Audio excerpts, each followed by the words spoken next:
Hello everyone. Last time हमने 2 episode active voice passive voice के पढ़ाए थे। आज आपको हम उसके आगे पढ़ाएंगे। देखिए, लास्ट टाइम मैंने आपको प्रेजेंट का पूरा पढ़ा दिया है और पास्ट इंडेफिनिट और प्रेजेंट इंडेफिनिट के अफर्मेटिव वाक्य पढ़ाए थे। आज हम आपको पढ़ाएंगे पास्ट टेंस को। देखिए, पास्ट इंडेफिनिट टेंस को पहले समझिए। ये समझना जरूरी है कि कैसे हम पहचानेंगे कि इंडेफिनिट टेंस है। अगर मैं एक सेंटेंस लिखूं, ही रोट अ लेटर, ये पास्ट इंडेफिनिट टेंस है क्योंकि यहाँ पे वर्ब का सेकंड फॉर्म यूज हुआ है। राइट का सेकंड फॉर्म होता है रोट, तो हम वर्ब के सेकंड फॉर्म से ये समझ जाते हैं कि ये पास्ट इंडेफिनिट टेंस है। अगर पास्ट इंडेफिनिट टेंस का हमें पैसिव वॉइस बनाना होता है तो हम हेल्पिंग वर्ब वाज वेयर का यूज करेंगे और वर्ब का थर्ड फॉर्म आएगा क्योंकि हमेशा पैसिव वॉइस में आता है। तो this will be converted into a letter क्योंकि ऑब्जेक्ट पहले आता है, ये सिंगुलर है इसलिए वॉज आएगा।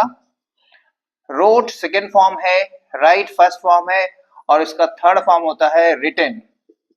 अ letter was written by, he will be converted into him. तो आपने देखा किस तरह से अफर्मेटिव वाक्यों का हम बनाते हैं। ऑब्जेक्ट को पहले लाए, वॉज वेयर का यूज करेंगे क्योंकि ये सिंगुलर था इसलिए वॉज लगाए। राइट का थर्ड फॉर्म रिटन होता है इसलिए रिटन लगा दिए। फिर बाई लगाने के बाद ही will be converted into him, इसलिए हिम का यूज हुआ है। इसके अलावा अगर मैं आपसे बात करूं कि निगेटिव सेंटेंस का कैसे बनाएंगे, तो आप देखिए निगेटिव कैसे बनाते हैं। आपको बस ये समझना होगा, he did not write a letter. आपको ये समझना है कि डिड के बाद नॉट लगा है तो आप वॉज वेयर के बाद नॉट का यूज कर देंगे। तो ये हो जाएगा a letter was not written by him. आपने देखा डिड की जगह वॉज का यूज, नॉट की जगह राइट का थर्ड फॉर्म रिटन आएगा क्योंकि पैसिव वॉइस में थर्ड फॉर्म आता है। बाई लगा के सब्जेक्ट को हमने यहाँ पे हिम में कन्वर्ट कर दिया। तो ये पास्ट इंडेफिनिट टेंस है। इसी तरह इंट्रोगेटिव में भी होगा। सिंपल सा हमको ये समझना है, अगर डिड का यूज हुआ है तो वॉज वेयर का यूज करेंगे, नॉट है तो नॉट की जगह यूज करेंगे। वर्ब का थर्ड फॉर्म यूज करना है हमेशा, वो कोई सा भी वाक्य हो, अफर्मेटिव, निगेटिव या इंट्रोगेटिव। अब हम बात करते हैं अगले टेंस की और वो है पास्ट कंटिन्यूअस टेंस। देखिए, पास्ट कंटिन्यूअस टेंस में हमें ये ध्यान देना होगा कि एक टेंस आगे हम नहीं बढ़ते, बस बीइंग को ऐड कर देते हैं। वॉज वेयर है, इसको बदलेंगे, वॉज वेयर तो रहेगा अपनी जगह, सिर्फ बीइंग ऐड करेंगे और वर्ब का थर्ड फॉर्म आएगा।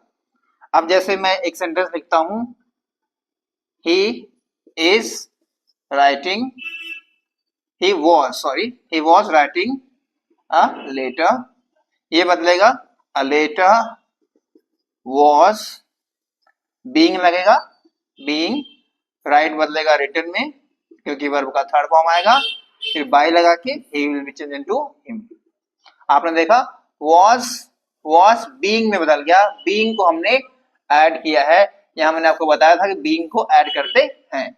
फिर वर्ब का थर्ड फॉर्म रिटर्न होता है, वो हमेशा करेंगे। पैसिव वॉइस में वर्ब का थर्ड फॉर्म यूज होता है। फिर बाय लगा के ही को हमने बदला हिम में।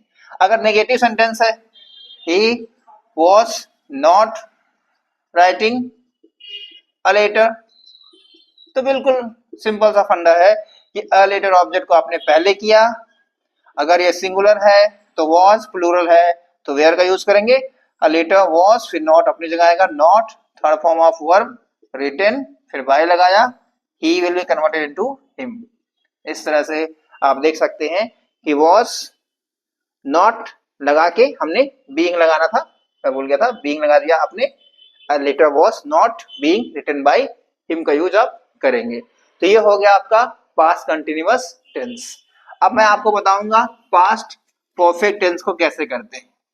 देखिए, पास्ट परफेक्ट टेंस को करने के लिए एक टेंस आगे जाएंगे और वर्ब का थर्ड फॉर्म तो आएगा ही। पास्ट परफेक्ट टेंस है, सपोज हैड का यूज आपने किया यहाँ पे क्योंकि हैड का यूज करते हैं। He had written a letter, यहाँ पे अ लेटर ऑब्जेक्ट है तो हमने ये लगा दिया। हैड को हम बदलेंगे हैड बीन में क्योंकि एक टेंस आगे हैड बीन होता है। अ लेटर हैड बीन हो जाएगा और फिर रिटन आएगा फिर बाय लगा के हिम का यूज करेंगे। लेकिन एक चीज जानिए, जब भी नेगेटिव करते हैं तो हम हैड के बाद नॉट लगाया आपने, he had not written a letter.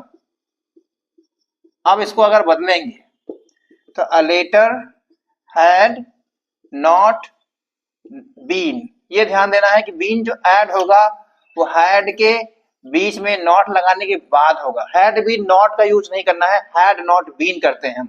A letter had not been written by him.